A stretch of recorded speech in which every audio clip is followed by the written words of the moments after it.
So today I thought we would compare the new Tab P11 Gen 2 and the Galaxy Tab A8. Both are considered more affordable tablets by each company, but when comparing these two, which is going to be the better option?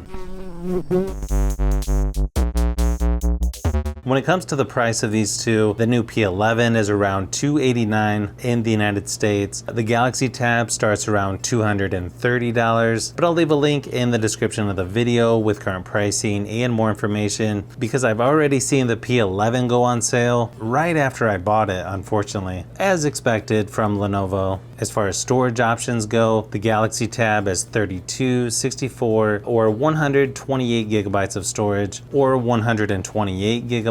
The Tab P11 has 64 or 128. Then you have 3 or 4 gigabytes of RAM for the Galaxy Tab, depending on which version you go with. 4 gigabytes of RAM for the P11, and that's for both storage options. You'll notice the P11 is a little bigger, so it's going to weigh in at 520 grams versus 508 for the Galaxy Tab.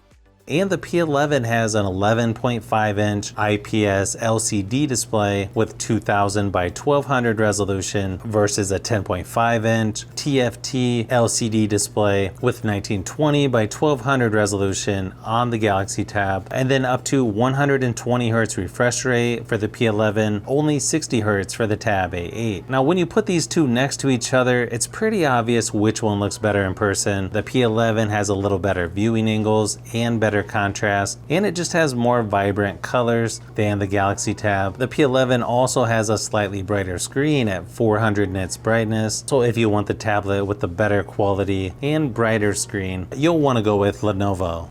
You also get up to 1440p resolution on the P11 when watching YouTube videos, only 1080p on the Galaxy Tab, and then Widevine L1 on the P11, so you can watch full HD playback resolution on apps like Netflix. Widevine L3 on the Galaxy Tab A8 with SD playback resolution, at least on the base model that I have here.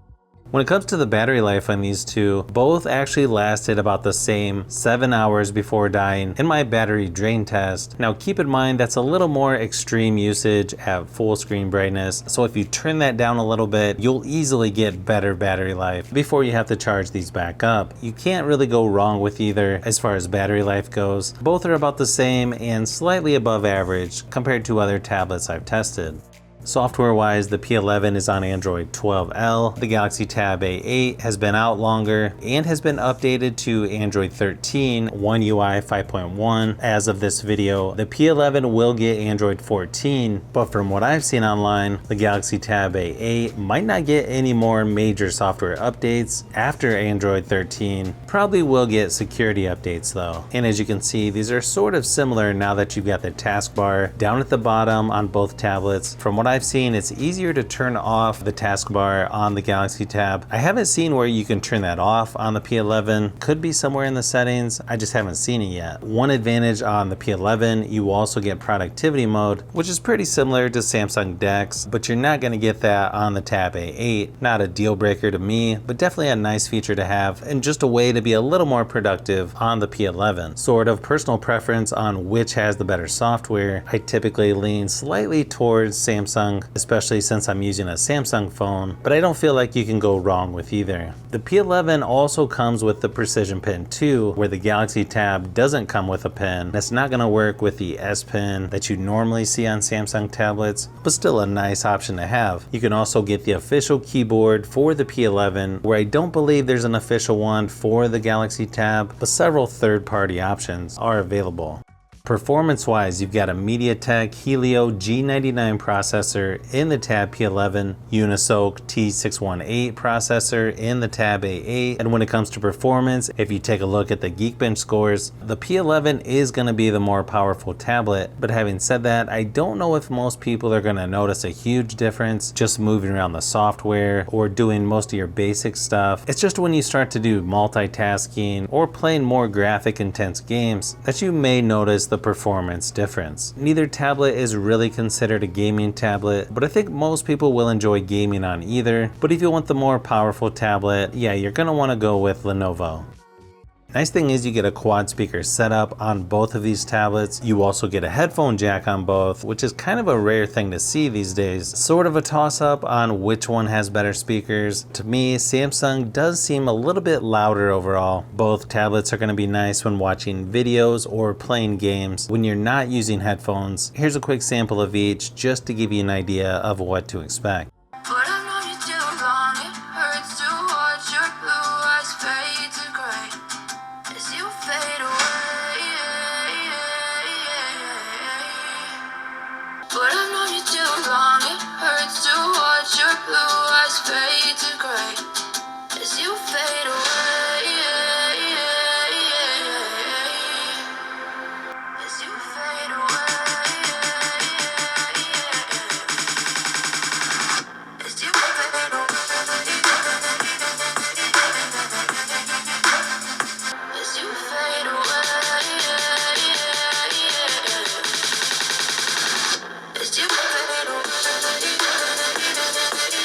Now when it comes to the cameras on these two, they're not going to be the best out there, sort of what you would expect on more affordable tablets like these. The P11 does have an 8 megapixel front facing, 13 megapixel on the back, where the Galaxy Tab has a 5 megapixel front facing, and then 8 megapixel on the back. So slightly higher resolution for the P11, and then up to 1080p resolution for video recording for both tablets. And that's on the front and rear facing cameras. I may have to give the slight advantage to Lenovo on quality, but you could probably get away with using either one for video conference calls. Just make sure you have good lighting because they both struggle in lower light situations. Here's a few samples of each just to give you an idea of what to expect.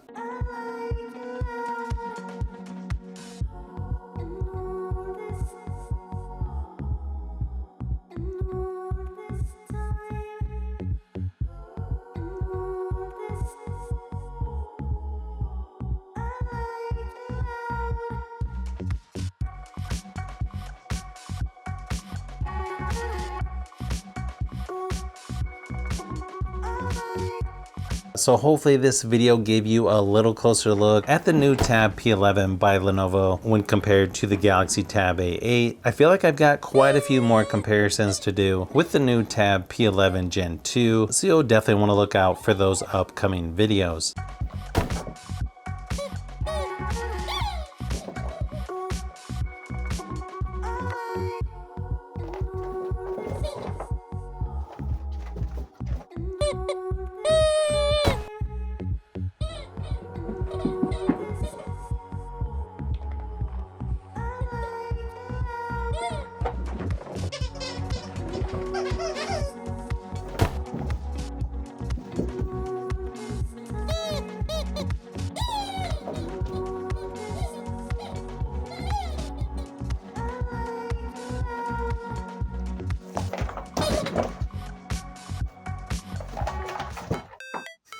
So if you've made it this far into the video, you may want to say thanks by subscribing, and don't forget to give a thumbs up if this video was helpful. This is Brian from Fishbee Productions. Thanks for watching, and I'll see you on the next one.